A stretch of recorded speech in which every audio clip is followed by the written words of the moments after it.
nouvelle ABC. Les sites d'injection supervisés ont but pour réduire le nombre de surdoses et maladies de sang. Les sites d'injection ont le support du American Medical Association, the American Public Health Association et AIDS United. On peut trouver les 100 sites mondiaux dans des pays comme la Suisse, la Norvège, les Pays-Bas, l'Allemagne, le Canada et l'Australie. À date, il n'y a pas eu de mort à ces sites.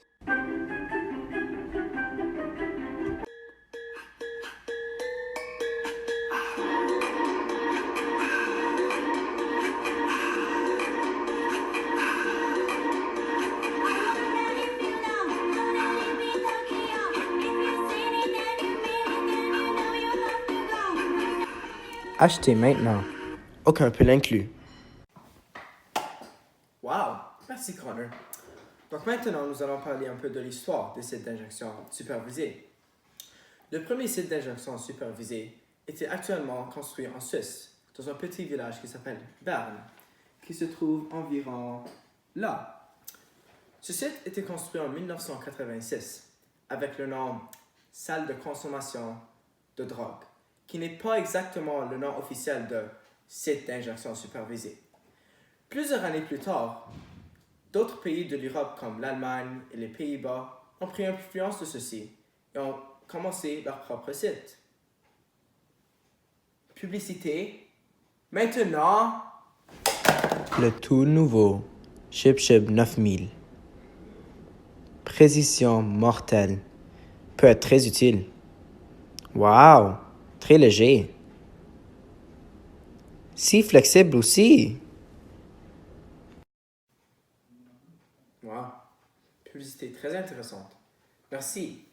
Donc, maintenant, pour continuer avec l'histoire, nous allons parler un peu des sites d'injection illégales. Un des plus fameux était en New York City, et ça n'a pas pris trop long pour se fermer par le gouvernement, seulement 2 années. Après ceci, plusieurs gouvernements et pays autour du monde étaient en désaccord avec les sites d'injection supervisés. Ils pensent que c'est pour promouvoir les drogues, mais vraiment, ça sauve des vies. En 2003, le premier site d'injection supervisé légal est ouvert en Vancouver, ici au Canada. Ce site est devenu très populaire très vite. Et maintenant, aujourd'hui, il y a environ 415 injections par jour, plus que 3,6 millions d'injections depuis le jour que c'est ouvert, et même 6 de surdosage empêchés à chaque journée. Maintenant que nous connaissons la définition d'un site, comment est-ce que ça fonctionne? Le fonctionnement d'un site d'injection supervisé varie selon le pays et l'endroit où vous vous inscrivez.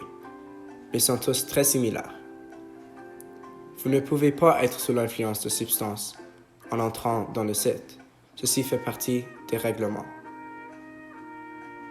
Les clients qui entrent pour la première fois dans le site doivent avoir un peu d'historique avec les drogues. Ils doivent être 18 ans ou plus. Une fois entrés dans le site, vous serez salués et très bien accueillis. Le service est très amical.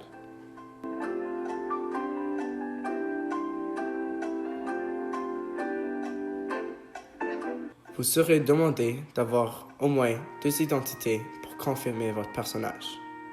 Un passeport ou un permis de conduite est satisfaisant.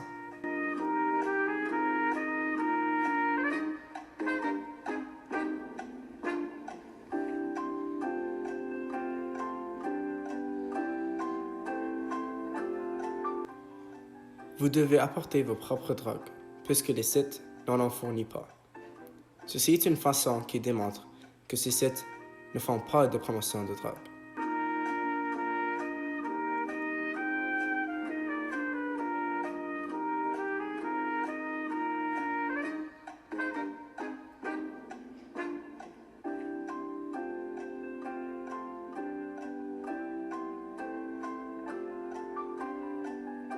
Après ceci, vous serez donné des aiguilles propres pour qu'il n'y ait aucune maladie transmise durant le processus de piqûre.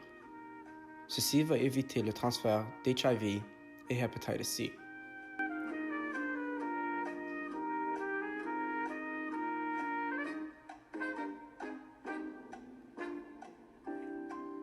Après l'injection, vous êtes transféré dans une chambre où où les soins médicaux professionnels sont disponibles en cas d'urgence ou de surdosage potentiel.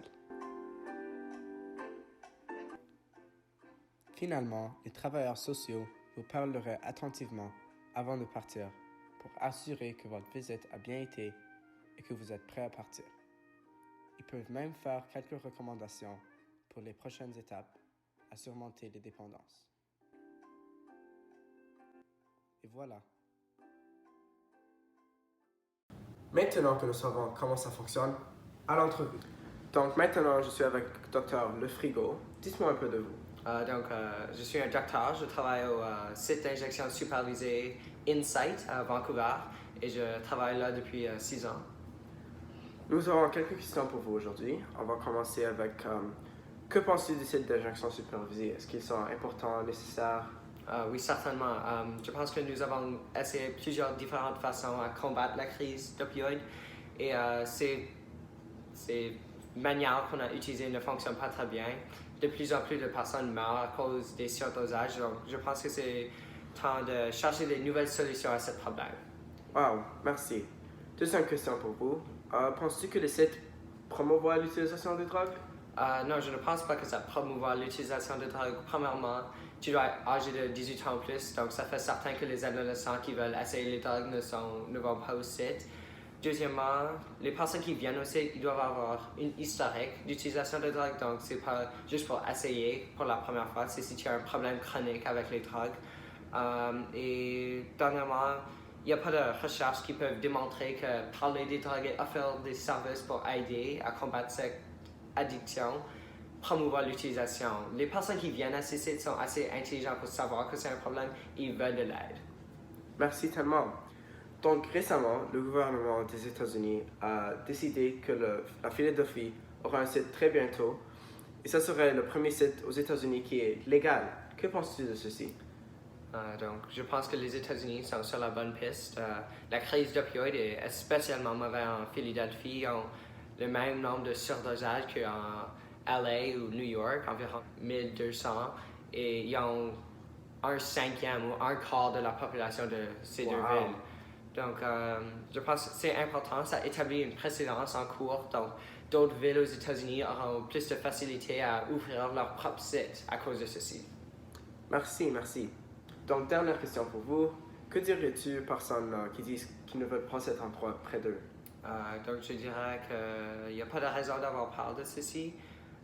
Premièrement, les personnes qui arrivent ici ne peuvent pas être sur des drogues. Donc, ça n'attire pas des personnes qui sont déjà sur des drogues. Ils viennent ici, ils prennent leur drogue. On fait certain qu'ils ont fini avec l'utilisation et la consommation de la drogue. Ensuite, on le relâche dans le public. Donc, ça fait certain qu'il n'y a pas des toxicomanes qui sont n'importe où dans la rue, qui est beaucoup plus dangereux que dans un site sécurisé. Wow. Merci beaucoup, Dr. Le Frigo.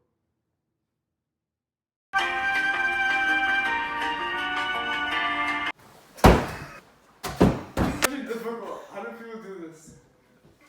No,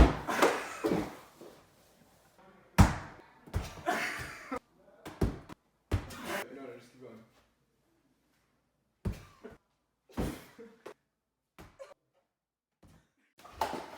Okay.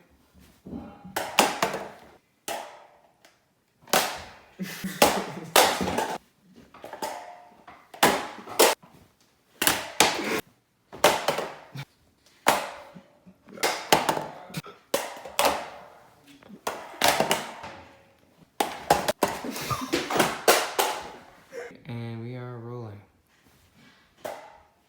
Wow, merci Connor. Donc maintenant,